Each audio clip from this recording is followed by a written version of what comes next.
नमस्कार दोस्तों, मैं हूं नंदिनी और आप देख रहे हैं डेड सी वर्ड्स, जिसमें आज हम लोग पढ़ेंगे राष्ट्रपति का वीटो पावर।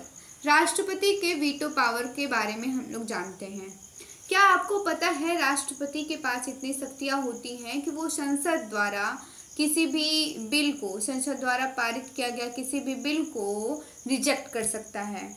तो यही होता है राष्ट्रपति का वीटो पावर। राष्ट्रपति का वीटो पावर, वीटो का मतलब होता है रोकना, वीटो का मतलब होता है मना करना, रोकना मतलब वो किसी भी बिल को ऐसे रिजेक्ट कर दे रहा है, तो वही होता है वीटो पावर। तो वीटो पावर के 3 प्रकार होते हैं, तो चलिए देखते हैं कौन कौन से होते हैं।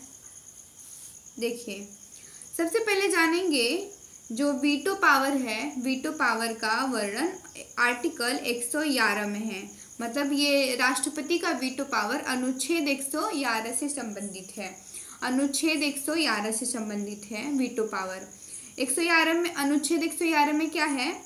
विधेयकों पर राष्ट्रपति की स्वीकृति। विधेयकों पर राष्ट्रपति की स्वीकृति मतलब जैसे सांसद से कोई भी बिल पास किया जाता है, सांसद से कोई भी बिल पास किया जाता है तो उस पर राष्ट्रपति की स्वीकृति चाहिए होती है। सांसद से कोई भी बिल पास होता है तो वो सीधा कानून नहीं बनाता, उसमें भी राष्ट्रपति की स्वीकृति चाहिए होती है। राष्ट्रपति की स्वीकृति के बिना कोई भी काम नहीं होगा। तो अनुच्छेद 111 कहता है विधेयकों पर राष्ट्रपति की स्वीकृति, यानी कि कोई भी बिल रहेगा तो उस पर राष्ट्रपति की स्वीकृति लेना जरूरी होगा, अनुच्छेद 111 कहता है। तो देखते हैं, भारत में राष्ट्रपति के पास मुख्यतः 3 प्रकार की वीटो शक्तियां होती हैं। कौन कौन सी? पहला है संपूर्ण निरस्तीकरण शक्ति। संपूर्ण निरस्तीकरण शक्ति, absolute veto. Absolute veto, absolute veto. इसमें क्या है? एब्सोल्यूट वीटो में क्या है? राष्ट्रपति किसी भी बिल को पूरी तरह खारिज कर सकता है, रिजेक्ट कर सकता है, रिजेक्ट। यानी कि राष्ट्रपति के पास इतनी शक्तियां होती हैं कि वो किसी भी बिल को रिजेक्ट कर दे रहा है, किसी भी बिल को रिजेक्ट कर दे रहा है। यह कब होता है? देखिए, जैसे बिल प्राइवेट मेंबर गैर मंत्री सांसद द्वारा लाया गया हो, गैर मंत्री सांसद द्वारा लाया गया हो, या फिर जब सरकार गिर चुकी हो, आउटगोइंग सरकार कोई भी बिल पास करवा दे, तब इस बिल को राष्ट्रपति रिजेक्ट कर देते हैं, राष्ट्रपति रिजेक्ट कर देते हैं। अब इसका एग्जाम्पल देखते हैं क्या है। देखिए, 1954 में PEPSU Patiala and east Punjab state union, Patiala and east Punjab state union appropriation bill, इसे राष्ट्रपति ने अस्वीकार कर दिया, क्योंकि तब तक राज्य का विलय हो चुका था। मतलब 1954 का ये बहुत ही इम्पोर्टेंट उदाहरण है। पेप्सू अप्रोप्रिएशन बिल, ये एब्सोल्यूट वीटो का सबसे इम्पोर्टेंट एग्जाम्पल यही है, पेप्सू अप्रोप्रिएशन बिल। यानी कि Patiala and east Punjab state union, Patiala and east Punjab state union इसका फुल फॉर्म है, पेप्सू इसे बोलते हैं। उस टाइम पे ये पंजाब और हरियाणा के बीच का इलाका था, ये पंजाब और हरियाणा के बीच का इलाका था, इसे एक नया राज्य बनाया गया था। इस बिल को राष्ट्रपति के पास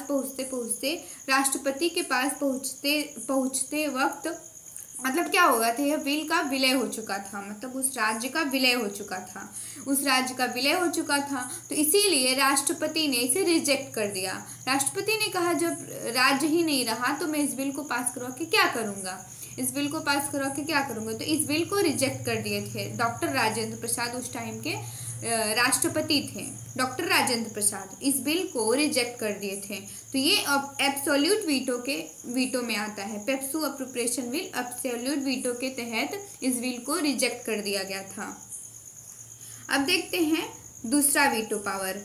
दूसरा वीटो पावर क्या है राष्ट्रपति के पास? निलंबन निरस्तीकरण शक्ति, सस्पेंसिव वीटो। क्या है? Suspensive veto. इसमें क्या है? राष्ट्रपति बिल को पुनर्विचार, रिकंसिडरेशन के लिए संसद को वापस भेज सकते हैं। मतलब इसमें राष्ट्रपति बिल को पुनर्विचार के लिए संसद को वापस भेज सकते हैं। अगर संसद उसे बिना बदलाव के फिर से पास कर दे तो राष्ट्रपति को मजबूरी में मंजूरी देनी पड़ती है। देखिए, राष्ट्रपति के पास सिर्फ एक ही बार शक्ति है कि वो रिजेक्ट कर दे रहे हैं किसी भी बिल को। अगर वही निलंबन निरस्तीकरण शक्ति में देखें तो वो वापस भेज दे रहे हैं किसी भी बिल को, मतलब संसद को वापस भेज सकते हैं। लेकिन अगर वही बिल संसद फिर से पास कर रहा है, फिर से स्वीकार करने के लिए कहा, मतलब फिर से उसी बिल को पास कर रहा है, तो राष्ट्रपति को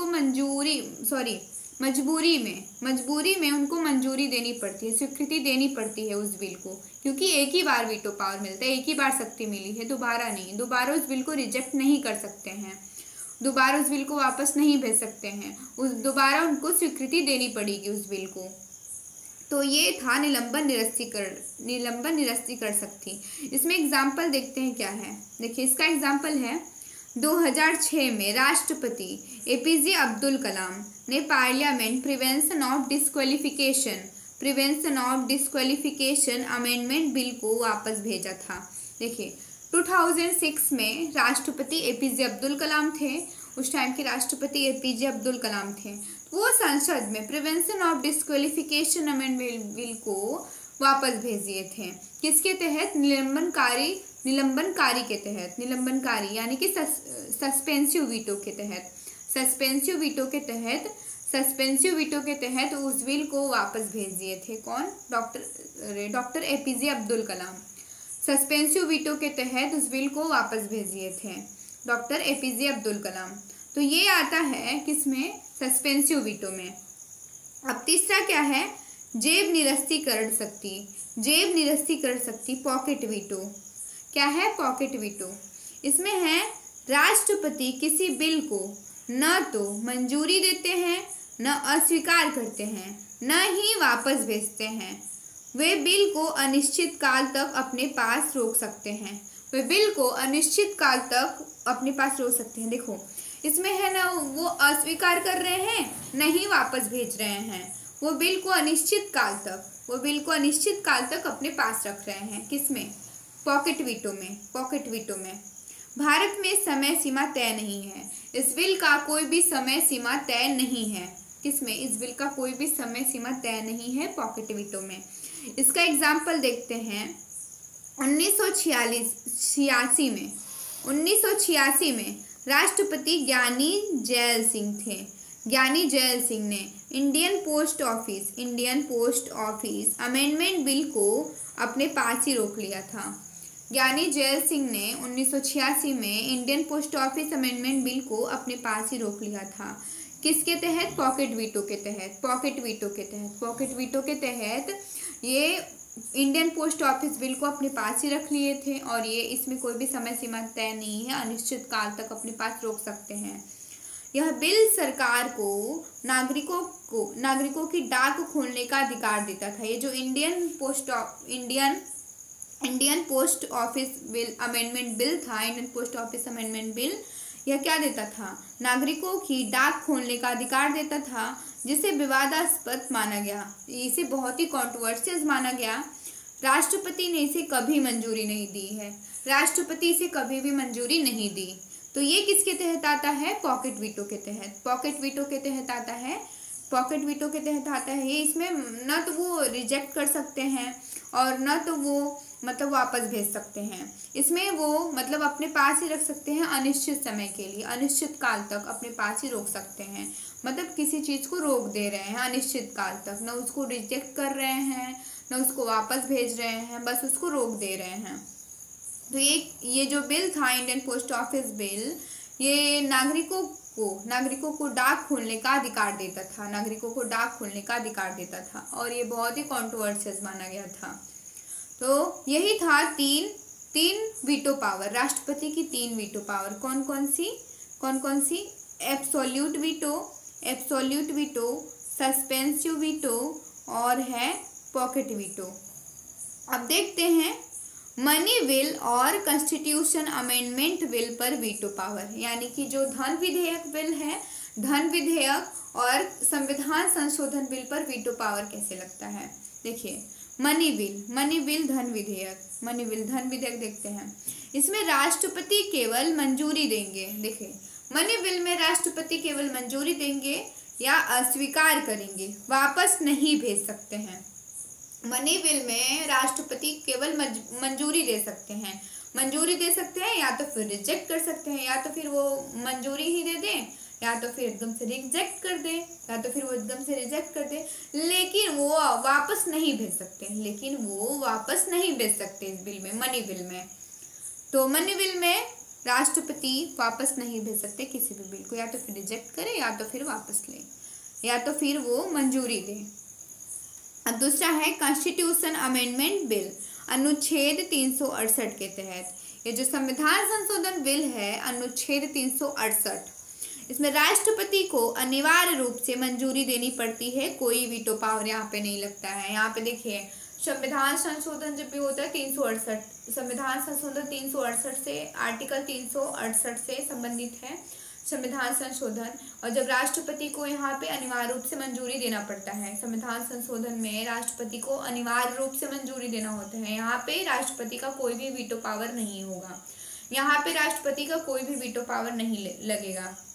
और मनी बिल पे लगता है तो वहाँ पर होता है वो तो या फिर वो मंजूरी दे, या तो फिर वो रिजेक्ट करें और उसको वापस नहीं दे सकते हैं।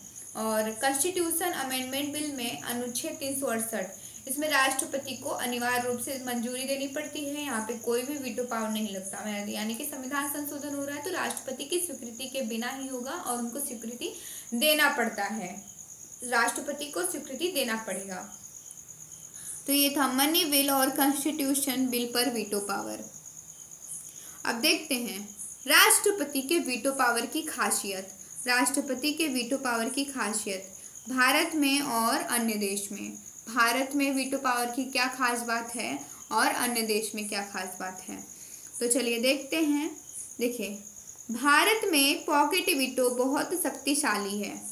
भारत में कौन सा वीटो सबसे शक्तिशाली होता है? पॉकेट वीटो भारत में सबसे शक्तिशाली है। यहाँ पे कोई समय सीमा नहीं है, पॉकेट वीटो में कोई भी समय सीमा नहीं है और ये बहुत ही शक्तिशाली है पॉकेट वीटो भारत में।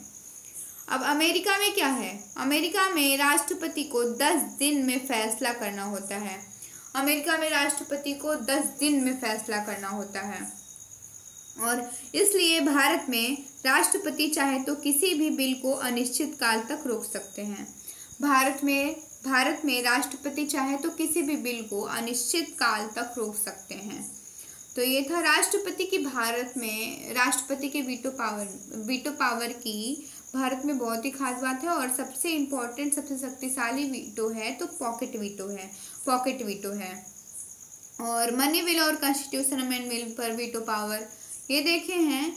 और राष्ट्रपति की तीन वीटो पावर, राष्ट्रपति की 3 प्रकार की वीटो पावर, एक होता है एब्सोल्यूट वीटो, सस्पेंसिव वीटो और पॉकेट वीटो। ये तीनों हम अच्छे से जाने हैं इस वीडियो में। आई होप आप लोगों को ये वीडियो समझ में आया होगा। और ऐसे ही और टॉपिक पर वीडियो को देखने के लिए वीडियो को लाइक करें, सब्सक्राइब करें और कमेंट करें। तब तक पढ़ते रहिए और आगे बढ़ते रहिए।